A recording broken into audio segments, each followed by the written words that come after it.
ప్రభువైన యేసు నామమున మీకు శుభములు. ఈరోజు మన వాక్య భాగము రోమీయులకు రాసిన పత్రిక 1 నుండి 17 వచనములు. 2వ వచనము, పౌలు రోమాలో ఉన్న దేవుని ప్రియులకందరికీ అనగా పరిశుద్ధులుగా ఉండుటకు పిలువబడిన వారికందరికీ శుభమని చెప్పి వ్రాయినది.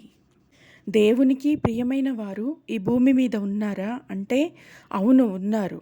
సువార్త పత్రికలలో యేసు ప్రభువుకు యోహాను బాప్తిస్మం ఇవ్వగానే ఆకాశంలో నుండి తండ్రి అయిన స్వరం ఇలా చెప్పింది, ఇదిగో ఈయన నా ప్రియ కుమారుడు, ఈయన మాట వినండి అని. యేసు ప్రభువు తన ప్రాణ ఆత్మ శరీరాలలో అతి పరిశుద్ధుడుగా ఉన్నాడు కాబట్టి ఆయన తండ్రి అయిన దేవునికి ప్రియమైన కుమారుడుగా ఉన్నాడు. అలాగే విశ్వసించిన మనమందరం కూడా మన అనుదిన జీవితాలలో పరిశుద్ధంగా ఉండడానికి మనం పిలువబడ్డాము. అనేకమైన అపవిత్ర కార్యాలకు ఈ లోకం నివాసంగా ఉంది. అయితే అపవిత్ర మార్గాలలోనికి మనం వెళ్లకుండా ఉండాలని, ఆ విధంగా మాత్రమే మనం పరిశుద్ధుడైన దేవునికి ఇష్టమైన పిల్లలంగా మార్చబడతామని దేవుని మాటలు ఈ యొక్క పత్రిక ద్వారా తెలియజేస్తూ ఉన్నాయి.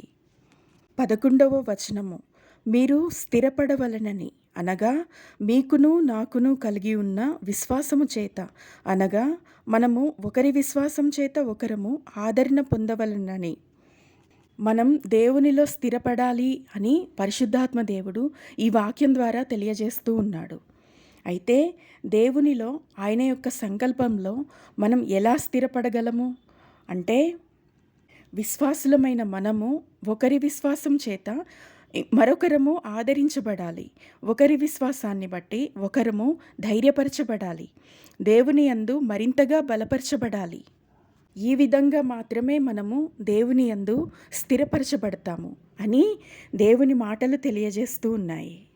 16వ వచనము, నమ్ము ప్రతివానికి మొదట యూదునికి గ్రీసు దేశస్థునికి కూడా రక్షణ కలగజేయుటకు అది దేవుని శక్తి అయ్యున్నది. సువార్త అంటే క్రీస్తు ఇచ్చే రక్షణ.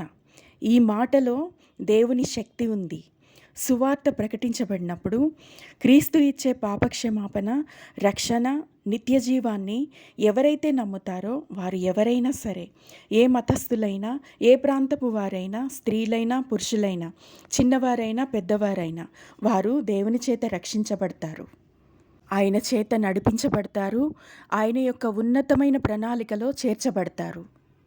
17వ వచనము, నీతిమంతుడు విశ్వాసమూలంగా జీవించునని వ్రాయబడిన ప్రకారము విశ్వాసమూలంగా అంతకంతకు విశ్వాసము కలుగునట్లు దేవుని నీతి దాని యందు బయలుపరచబడుచున్నది. నీతిమంతులు దేవుణ్ణి నమ్మడం ద్వారా, ఆయనను విశ్వసించడం ద్వారా జీవిస్తారు. ఈ విధంగా మనం దేవుణ్ణి నమ్మడంలో దేవుని యొక్క నీతి మన ద్వారా భూమిపై వెల్లడి అవుతూ ఉంటుంది. ఈ విధంగా దేవుడు మన యందు సంతోషిస్తాడు. ఎందుకంటే మనం దేవుణ్ణి నమ్ముతున్నాము, దాని ద్వారా ఆయన యొక్క నీతి భూమిపై తెలియజేయబడుతుంది కాబట్టి ఆయన మన యందు సంతోషిస్తూ ఉన్నాడు. క్రీస్తును విశ్వసించే ప్రజలకు దేవుడు ఎప్పుడూ వారి స్థితిగతులను ఒకే విధంగా ఉంచడు.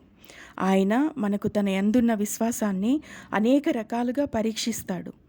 ఎన్ని పరీక్షలో అన్ని గొప్ప విజయాలను కూడా అదేవిధంగా విశ్వాసానికి, మన యొక్క విశ్వాసానికి తగిన ఫలాన్ని కూడా ప్రేమ కలిగిన యేసయ్య మనకు దయచేస్తాడు. ఆ విధంగా దేవుని యందు మన యొక్క విశ్వాసము దినదినము అధికమవుతూ దేవుని యొక్క నీతి, తద్వారా ఆయన యొక్క సంతోషము మన పట్ల భూమిపై వెల్లడి అవుతూ ఉంటుంది. ఆ విధంగా పరిశుద్ధాత్మ దేవుడు మనందరికీ సహాయపడునుగాక. ఆమెన్.